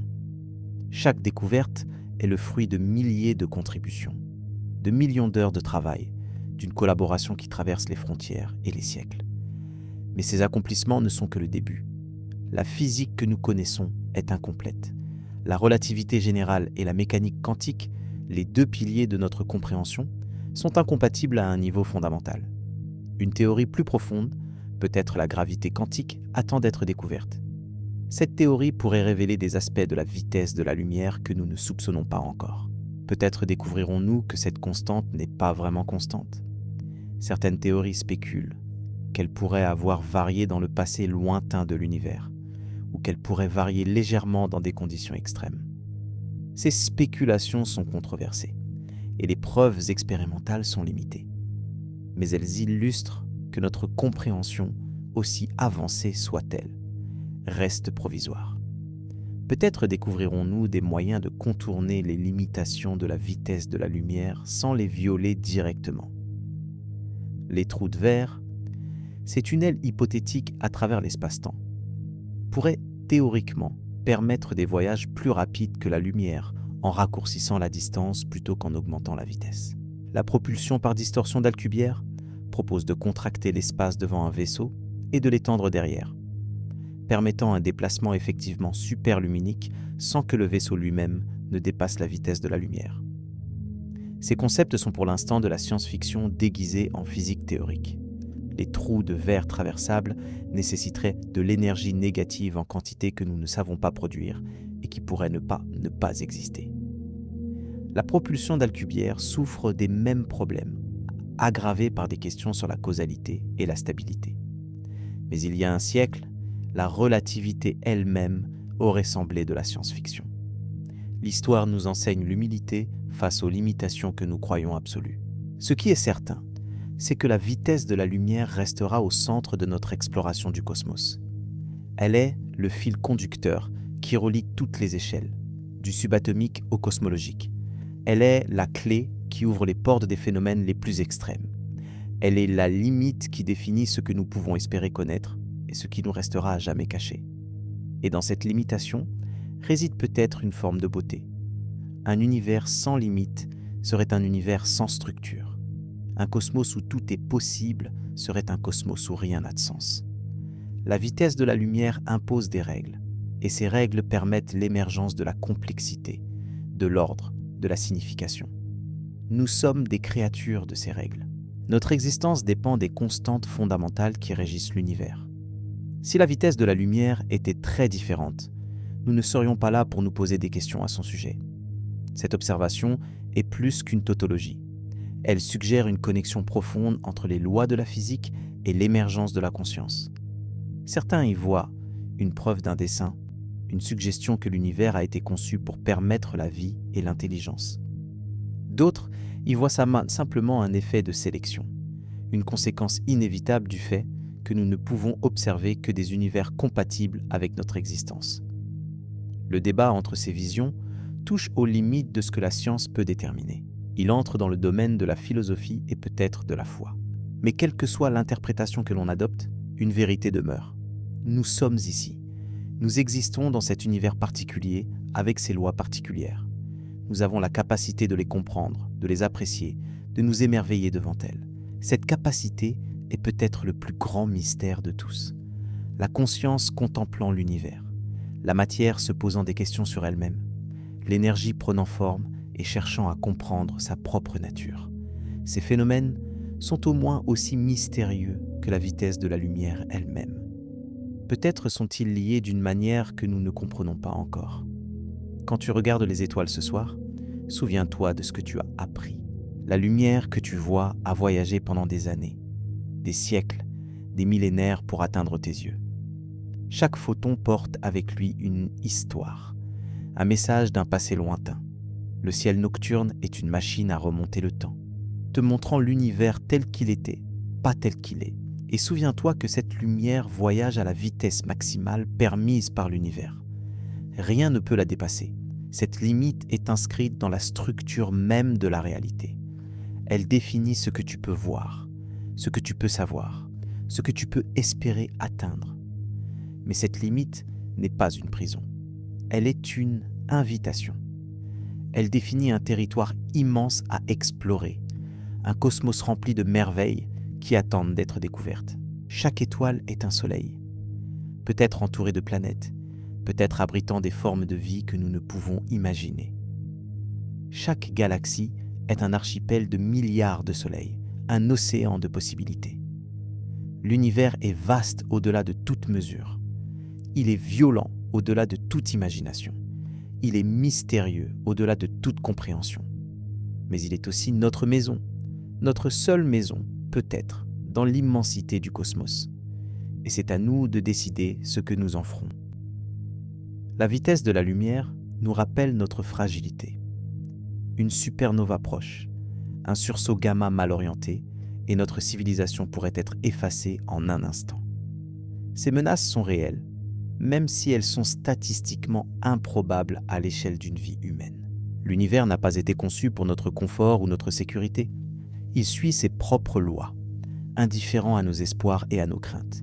Mais cette fragilité donne aussi du prix à notre existence. Un diamant est précieux parce qu'il est rare. Une fleur est belle parce qu'elle est éphémère. Notre civilisation, notre conscience, notre capacité à nous émerveiller, tout cela pourrait disparaître demain. Cette possibilité rend chaque instant plus précieux, chaque découverte plus significative. Nous sommes les témoins éphémères d'un cosmos éternel. Nous brillons un instant avant de nous éteindre, comme les étoiles que nous contemplons. Mais pendant cet instant, nous pouvons voir, comprendre, apprécier. Nous pouvons poser des questions même si nous ne trouvons pas toutes les réponses. Nous pouvons chercher même si nous ne trouvons pas tout ce que nous cherchons. La vitesse de la lumière est au cœur de cette condition humaine cosmique. elle nous relie à l'univers tout en nous en séparant. Elle nous permet de voir les étoiles tout en nous interdisant de les atteindre facilement. Elle fait de nous des observateurs plutôt que des maîtres, des témoins plutôt que des créateurs. Mais être témoin est peut-être suffisant. L'univers n'a pas besoin de nous pour fonctionner. Les étoiles brilleraient sans nous pour les voir. Les galaxies tourneraient sans nous pour les admirer. Les trous noirs dévoreraient sans nous pour les craindre. Mais nous sommes là. Nous voyons, nous admirons, nous craignons. Et dans cet acte de témoignage, peut-être donnons-nous un sens à un cosmos qui autrement n'en aurait pas. C'est une pensée vertigineuse. Que notre conscience, aussi limitée soit-elle, puisse être le miroir dans lequel l'univers se contemple lui-même. Que nos questions, aussi naïves soient-elles, puissent être les premières que l'univers se pose sur sa propre nature. Que notre émerveillement, aussi bref soit-il, puisse être la première reconnaissance par la matière de sa propre magnificence. Nous ne savons pas si cela est vrai. Nous ne savons pas si d'autres consciences existent ailleurs dans le cosmos. Nous ne savons pas si l'univers a un sens ou s'il n'en a pas. Ces questions dépassent peut-être les limites de ce que la raison peut atteindre. Mais nous pouvons continuer à chercher. Nous pouvons continuer à observer. Nous pouvons continuer à nous émerveiller. Et dans cette quête sans fin, nous honorons ce que nous sommes. Des créatures nées des étoiles, façonnées par les lois de la physique, limitées par la vitesse de la lumière, mais capables malgré tout de lever les yeux vers le ciel et de demander pourquoi. Le voyage que nous avons fait ensemble ce soir n'est qu'un début. Il y a tant de choses encore à découvrir, tant de mystères encore à explorer, tant de questions encore à poser. La vitesse de la lumière n'est qu'une porte parmi d'autres vers les profondeurs du cosmos. D'autres portes attendent d'être ouvertes. Mais pour ce soir, restons avec ce que nous avons appris. Restons avec l'émerveillement devant la structure de l'espace-temps. Restons avec la terreur devant la violence cosmique. Restons avec l'humilité devant notre propre insignifiance. Et restons avec la fierté devant notre capacité à comprendre, même partiellement, même imparfaitement, les lois qui gouvernent tout. La lumière voyage à 299 792 458 mètres par seconde. Ce nombre n'est pas arbitraire. Il est inscrit dans la structure même de la réalité. Il définit ce que l'univers peut être et ce qu'il ne peut pas être. Il est la signature de quelque chose de plus profond que nous ne comprenons pas encore. Peut-être un jour comprendrons-nous. Peut-être un jour saurons-nous pourquoi cette valeur et pas une autre. Peut-être un jour percerons-nous le mystère ultime de l'existence. Ou peut-être pas. Peut-être certains mystères sont-ils destinés à rester des mystères pour toujours. Mais cette incertitude n'est pas une raison de désespérer. Elle est une raison de continuer. Chaque question sans réponse est une invitation à chercher. Chaque mystère non résolu est une promesse d'émerveillement futur. L'univers garde ses secrets, mais il les révèle aussi, un par un, à ceux qui ont la patience et la curiosité de les chercher. La prochaine fois que tu verras la lumière du soleil traverser une fenêtre, souviens-toi qu'elle a voyagé pendant 8 minutes pour t'atteindre. La prochaine fois que tu verras les étoiles briller dans la nuit, souviens-toi que leur lumière a voyagé pendant des années, des siècles, des millénaires. La prochaine fois que tu penseras à l'immensité du cosmos, souviens-toi que cette immensité est structurée par une constante fondamentale, une limite absolue, une vitesse que rien ne peut dépasser. Et souviens-toi aussi que tu fais partie de cet univers. Tu es fait de la même matière que les étoiles. Tu obéis aux mêmes lois que les galaxies. La vitesse de la lumière n'est pas seulement une constante externe que tu observes. Elle est inscrite dans chaque atome de ton corps, dans chaque réaction chimique qui te maintient en vie, dans chaque pensée qui traverse ton esprit. Tu es le cosmos se contemplant lui-même. Tu es l'univers devenu conscient. Tu es la lumière qui, après avoir voyagé pendant des milliards d'années, a fini par ouvrir les yeux. Cette pensée est à la fois humiliante et exaltante. Elle te rappelle ta petitesse dans l'immensité. Mais elle te rappelle aussi ta connexion avec tout ce qui existe. Tu n'es pas séparé de l'univers. Tu en es une partie intégrante, une manifestation parmi des billions d'autres, mais unique dans ta capacité à te poser des questions sur ta propre nature. Le silence du cosmos n'est pas un reproche, c'est une invitation. Une invitation à écouter plus attentivement, à observer plus soigneusement, à réfléchir plus profondément. L'univers parle, à sa manière, à travers les lois de la physique, à travers les phénomènes que nous observons, à travers la vitesse de la lumière qui structure tout. Apprends à écouter ce langage silencieux. Apprends à voir au-delà des apparences. Apprends à apprécier le mystère pour ce qu'il est. Non pas un obstacle à la connaissance, mais la source même de l'émerveillement. Le voyage continue. Il continuera aussi longtemps que des consciences existeront pour poser des questions. Il continuera peut-être même au-delà, dans des formes que nous ne pouvons pas imaginer, à travers des êtres que nous ne pouvons pas concevoir. Mais pour toi, en ce moment, le voyage est personnel. Il se déroule dans ton esprit, dans ton imagination, dans ta capacité à contempler l'infini depuis le confort de ton existence finie. C'est un privilège rare et précieux. Ne le gaspille pas. Regarde les étoiles. Pense à la lumière. Souviens-toi des mystères. Et laisse-toi emporter par l'émerveillement. Le cosmos attend. La vitesse de la lumière veille.